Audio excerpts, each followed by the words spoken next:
And we're live. Welcome to the Writer's Life, the place where you get the sight, sound, smells, taste of my particular writer's life, and where you get the truth about the writer's life. Subscribe if you haven't already. Punch the face, punch the face and the gut of the like button. Tap the bell of the notification because the notification thing is much more sensitive. So just tap it. So, like the thumbnail suggests, it's it looks like I don't know for sure,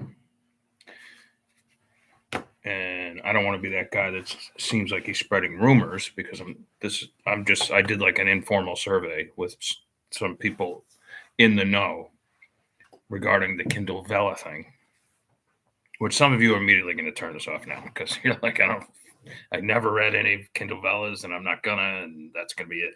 But therein lies part of the problem.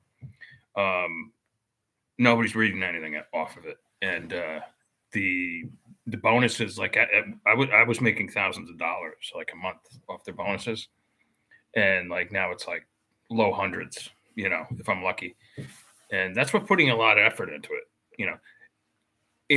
It's not for naught by any means because all those words, all those episodes that I publish become chapters of brand new books. So I still own the rights, and everything becomes a book. If anything, I've used it as a tool to help me write faster, and I'm actually going to continue to use it while it lasts as a tool for helping me write faster and cleaner first drafts and stuff like that. But it's kind of a shame because I know there are writers who are ditching it, and what they really wanted was the powers that be in Amazon. They really wanted a whole bunch of writers to come into it and to feed it content so that they could then expand the program globally. Now it's been 2 years, and if they haven't expanded it globally yet, I do not expect them to, but I could be wrong again. I'm not a fly on the wall over in the Amazon offices. I mean, I asked my public relations person at Thomas and Mercer if she knew anything, what was going on with Kindle Vella. I asked her last month when the numbers that came in were dismal compared to the effort that I put into it, and she said, "Well, we don't know those people.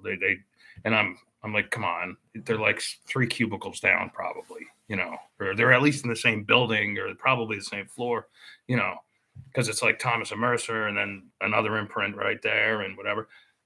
Again, like she's a nice person, so I'm not coming down on her. She's probably, like this is what you say when people start bugging you about this. So through asking them questions and bugging them about what the fuck is going on, because clearly it's failing in my opinion. They probably wanted to. Okay, so there's this.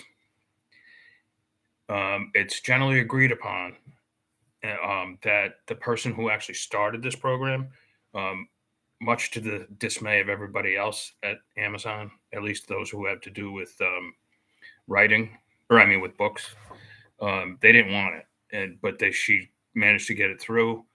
But she left before the program started, which I know for sure in traditional publishing, like say your acquiring editor leaves before your book is published, it spells complete doom for that title.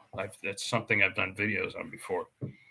Does it apply in this situation? Yeah, I guess so, and to an extent, because it's other people take it over and it's not their baby, So they basically what they're doing is either mismanaging the whole thing or they're throwing the baby out with the bathwater, to use that baby metaphor one more time. But listen, I made some money off of it.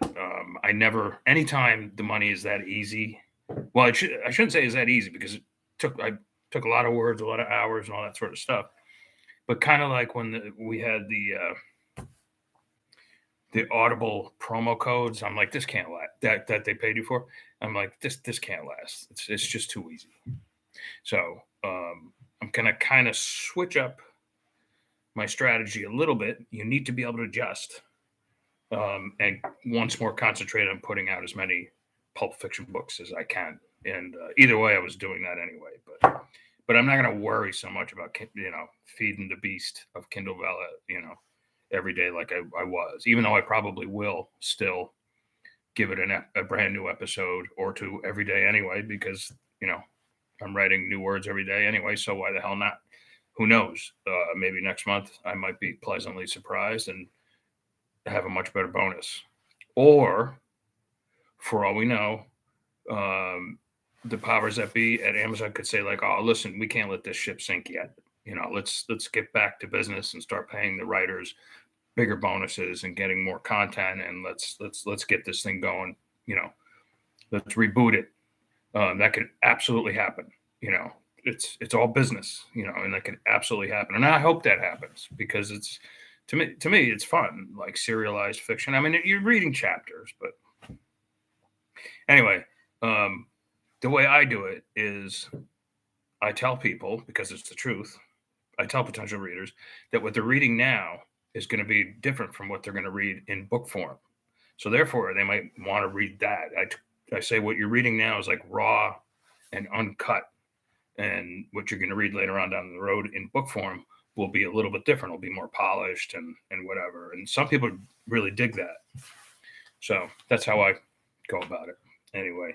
But they're also saying, the people I've been in touch with, they're also saying, like, if you don't write fantasy, you're like vampire, or like erotica or romance, you're kind of fucked.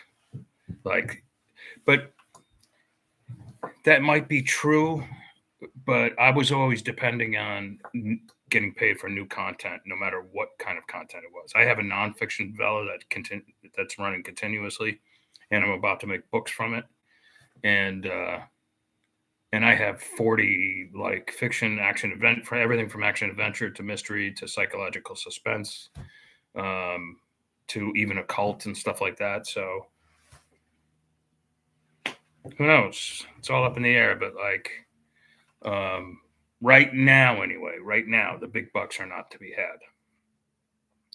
Some people are like, "Oh, it's been great. My bonus this month was great. It was $50." I'm like, "You got to be kidding me, really? You think that's great? I think that's pathetic." I've never been that low, but like, ooh. Anyway. All right, so that's all I got. Just an update on the Kindle Vella thing. I know not everybody's interested in this part of the writer's life, but a lot of you writers out there will be. All right, somebody's chiming in. Mr. Ben Sobiak. Do readers care what Vella is? That's what I'm thinking. Not like they do with Wattpad. Ben Sobiak is like the Wattpad god. He doesn't bow at their feet. They bow at his feet. He actually wrote the book on Wattpad, and I'm not kidding. The man is he's not only a great writer, but he's a business genius. Do they know the difference between that and any of Kindle product? That's just the question, Mr. Sobiak. I don't know. All I know is it's not being handled correctly. It's not being handled like Wattpad, or some of the other platforms. And no, I'm not going to explore any of the other platforms. And I used to be on Wattpad, but I'm not anymore. You have to, Ben really worked his way up with it. And I just, I think one thing I do want to explore, though, however, in my little hybrid publishing world is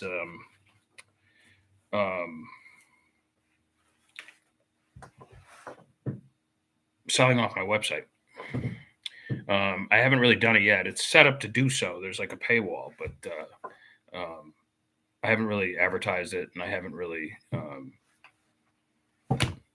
got the machine oiled and gassed up and all that sort of stuff. So it is something. And also, I want to look into Kickstarter programs, because the Kickstarter program, I should say, because that in itself can be used as like a bookstore, or so people are telling me.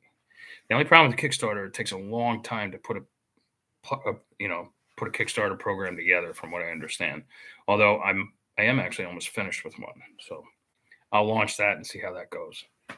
All right, that's all I got. Thanks for chiming in, Ben. And I will catch you guys tomorrow on Hump Day. Ciao, ciao.